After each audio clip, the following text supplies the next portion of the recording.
What a morning. You and I have talked at length over the past couple months just about his health issues, but his passing still comes as a shock to so many across the world, especially after seeing him greeting crowds from the Pope Mobile just yesterday. It's just so shocking, the news this morning. That's the best way I can describe it. It hasn't settled in yet, really, here in Rome.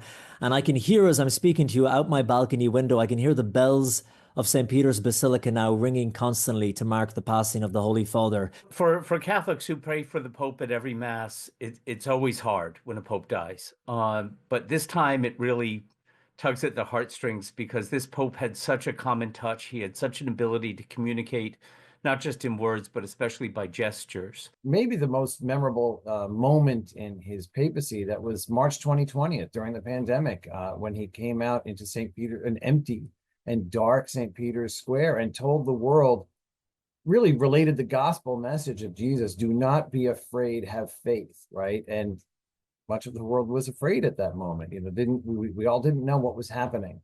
And that message of, have no fear, engage each other with love, come out from where you're comfortable into discomfort, the discomfort of your neighbors. That was a message that he just hit over and over and over again in his writings and in his speech and in his activities. I remember, 11 years ago when he was elected and he came out onto the balcony, and the first thing he said was, buonasera, good evening. And then he led the entire crowd in prayer, and the prayers were the Our Father, the Hail Mary, prayers that every child would know. And I think he always had that real pastor's touch. He really was, in a sense, the world's parish priest. He was there as a human being, reaching out to his people, treating them as friends. He wanted to be a real pastor for his people, especially for the poor, for the marginalized, and the migrants who were getting so badly treated in Europe and the United States.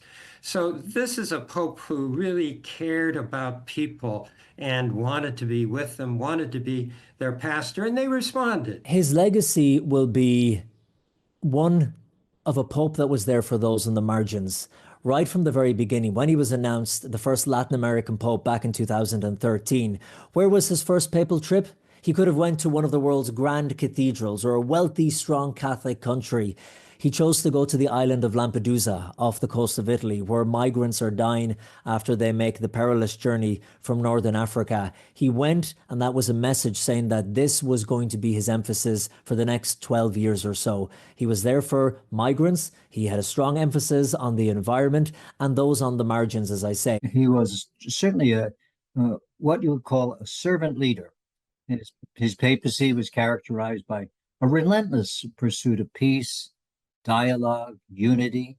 He tirelessly advocated for the poor, for migrants, for refugees, for those who are disenfranchised. He really was a spokesperson for love and hope in our world. He was an unconventional pope from the beginning. He took a name that no other pope in history had taken, Francis. He's Francis the First, or Francis the Only, named after St. Francis from the Middle Ages. The cardinal next to him leaned over and said, "Don't forget about the poor." And he said that's when he decided to call himself Francis.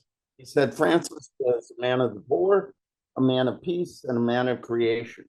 One of the ways we can understand the last 11 years of this papacy is him untangling what it means to bring the witness that St. Francis had to the world of our time, and how desperately we need to hear and see that focus that St. Francis had and that this Pope had on the poor, on creation, on humility and poverty. And I think that will be his legacy. Pope Francis didn't change any of the teaching of the church, but he changed people, he changed pastoral style, and he changed priorities.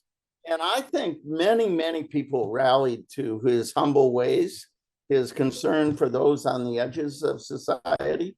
He really looked at the world from the bottom up and the church from the outside in. He was not afraid to sort of, just inject himself and the church into the most significant issues of our age, particularly those issues that bear upon people who are on the margins of society. He always spoke about the peripheries and was calling Christians to go out into the peripheries, get away from the center of things, and meet people in need where they were. And that included the disabled, the very, very poor, people who were victims of certain kinds of, either conflict or injustice. Like, he was very concerned about the treatment of prisoners. Of course, immigrants was a deep concern of his. So he was courageous in injecting the church and her teaching, her message right into the heart of contemporary social issues. I think he's going to be known as the Pope of Mercy.